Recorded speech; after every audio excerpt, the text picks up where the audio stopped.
Here we go. So we are live. Hello, everyone who is tuning in. I am MPP Laura Mae Lindo. I am the MPP for Kitchener Center, and I am super excited to be having this conversation with Sandy Dietrich-Bell, who is the CEO, right, of oneRoof? That's right. Yes. Perfect. So this is a very casual, impromptu conversation. My office has been hearing a lot about people's rising mental health concerns and needs.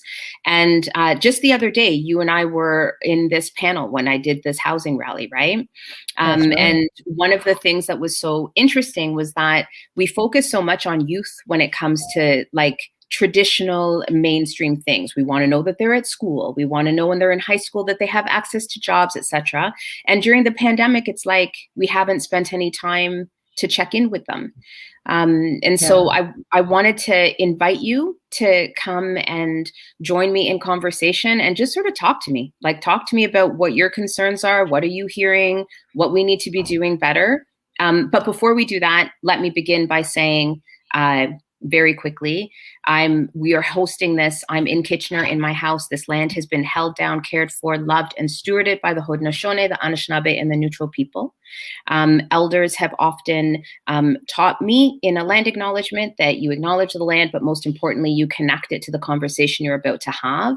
And this conversation is about our young people. They are, we talk about elders as the keepers of knowledge and wisdom and history, but the young folks are the ones that are going to carry that out. They will become our elders. And so if we don't care for them, I think that it's a huge loss for that history and the love that we should have in this world. So with that, I'm throwing it over to you, Sandy. Talk to me. Okay. Well, as you say, the youth are certainly the adults of our future, and we've got to do a better job, in my opinion, of caring for them.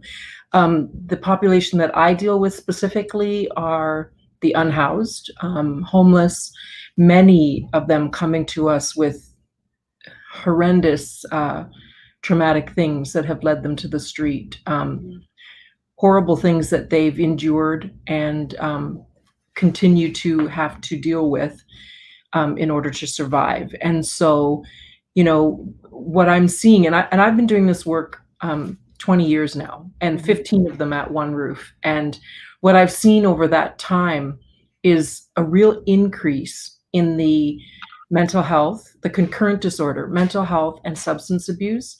A real increase in the amount of violence, which I think is, sort of an offset of the deterioration in the mental unwellness. And then couple all that with COVID, and it is a recipe for disaster. Youth are very social beings, and those experiencing homelessness are no different. They want to be with other people, and when they've come to us with so much trauma in their world, feeling so disengaged from their community, feeling so unloved, being moved on from place to place everywhere they go, with no place to really identify as their own space. And then we tell them, stay isolating here, stay isolating in your trap house that you're living in, stay isolating in, for some of our young ladies and our young men, very unsafe situations where there's a sexual connection to their ability to be there. Stay isolating there. It is not good news. And so they're coming more and more to our facility, to our shelter beds, and to have 18 young people, in shelter, all experiencing various degrees of mental unwellness. It's been a real challenge, and my heart just goes out to them because they're not getting the help that they need, and now COVID has made that access to help even more precarious. It is interesting that we're having this conversation. There was when we were doing the housing rally and you were speaking about the young people that you are supporting. I remember you saying that they're like this forgotten within a group of people that are forgotten, that they're, you know what I mean? And it's wild that we've Yeah. got young people, and it's happening simultaneously, right? Like we're saying, look at all the attention that's going on young people being engaged in school. There's all sorts of advocacy to make sure they have access to a computer so that they can log into their synchronous learning. And yet there's this Mhm. pocket of young people who literally could be anybody in community right now, because that was the Yeah. other thing that stood out for me when you were saying they often hide it, right? Yeah, yeah. Um, They are considered the invisible homeless, mainly because they're not the ones that you're gonna see in Toronto sitting on the grates or yeah, sitting, downtown Kitchener. They are many of them, they couch surf for a long time before even their closest family and friends even realize they're homeless.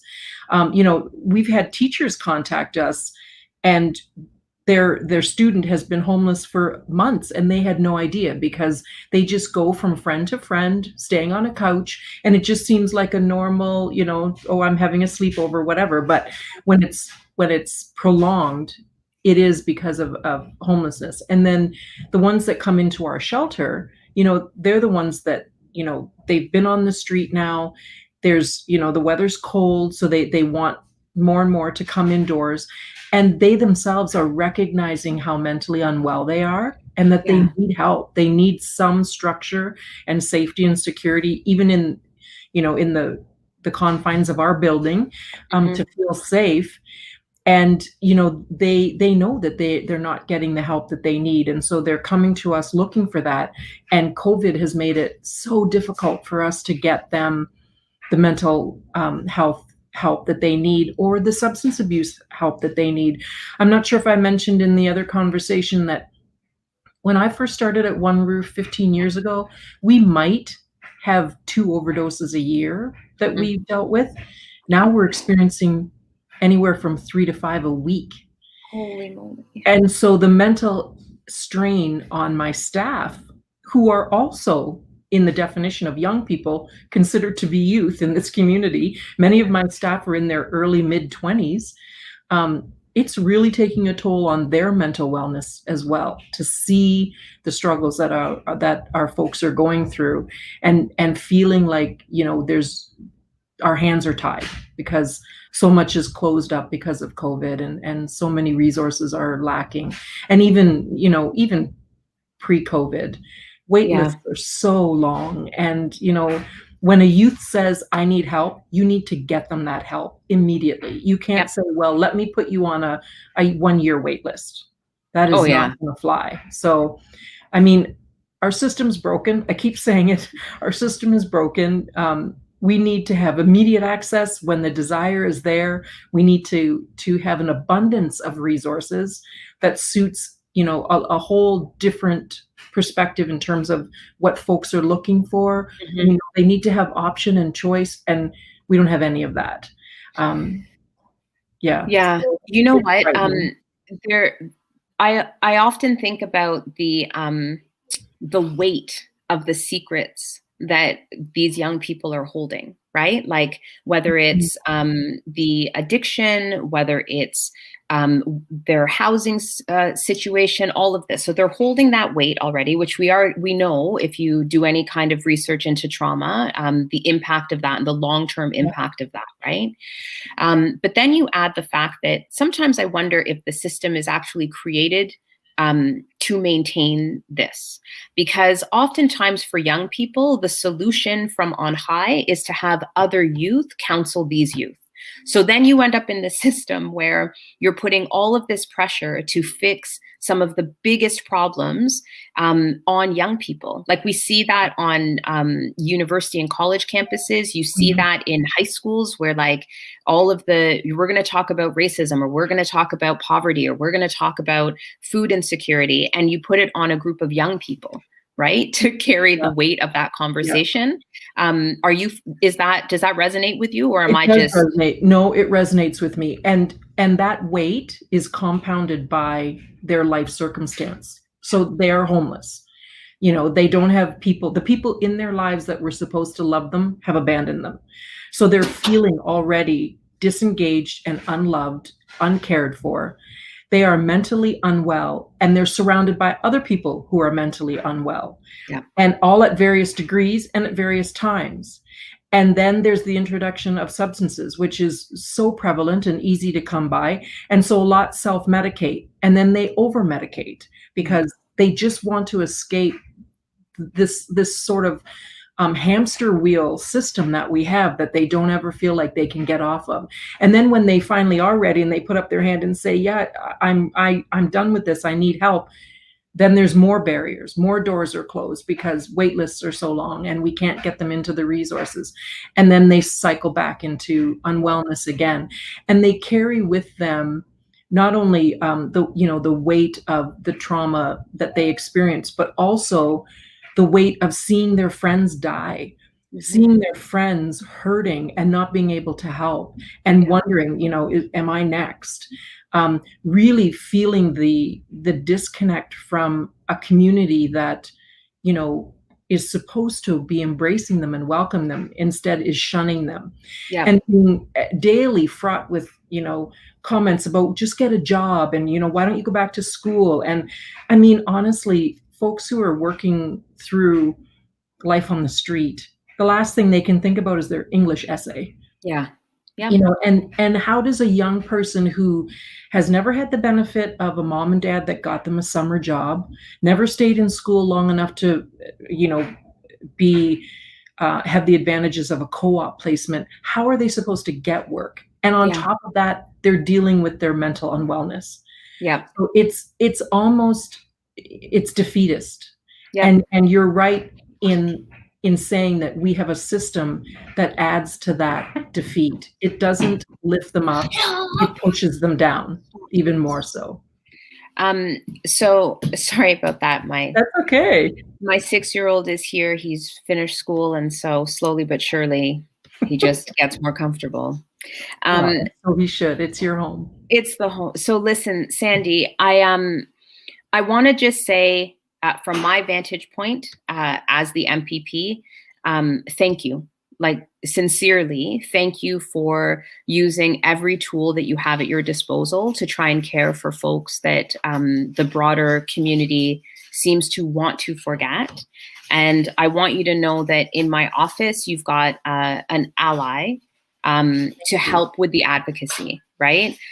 So for those that are watching, shortly after we had the rally, Sandy was in touch with myself and with MPP Catherine Fife out in Waterloo.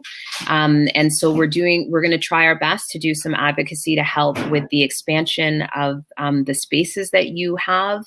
I want this to be a conversation that we keep having, because I think if we don't talk about stuff, we can't come up with a solid solution to move forward.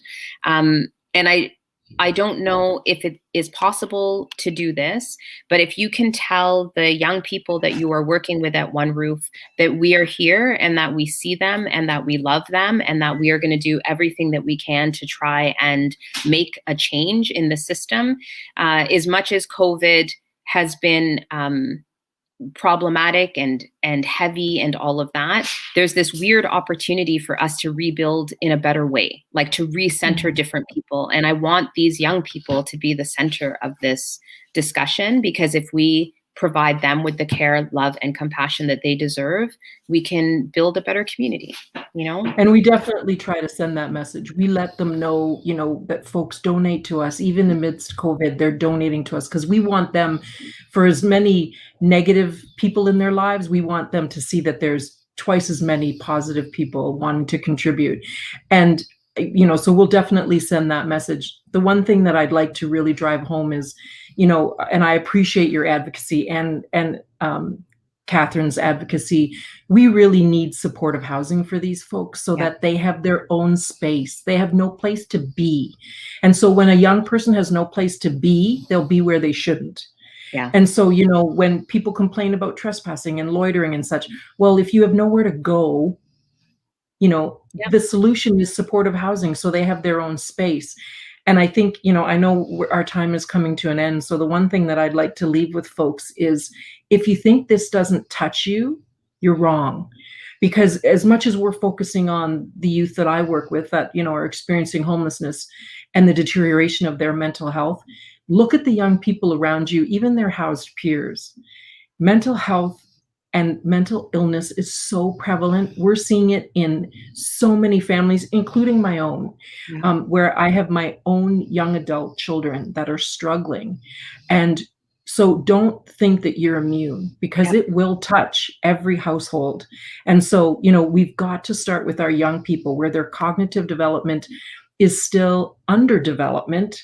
So we Mhm. need to help them so that they can be better people moving forward, which is what we all, you know, want them to aspire to be.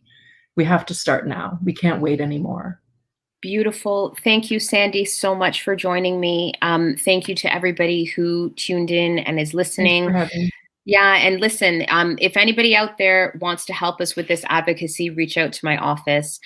You can always reach me at llindo-co@ndp.on.ca. So thank you very much, and sending more positivity out into the universe. Thank you. Have a great day.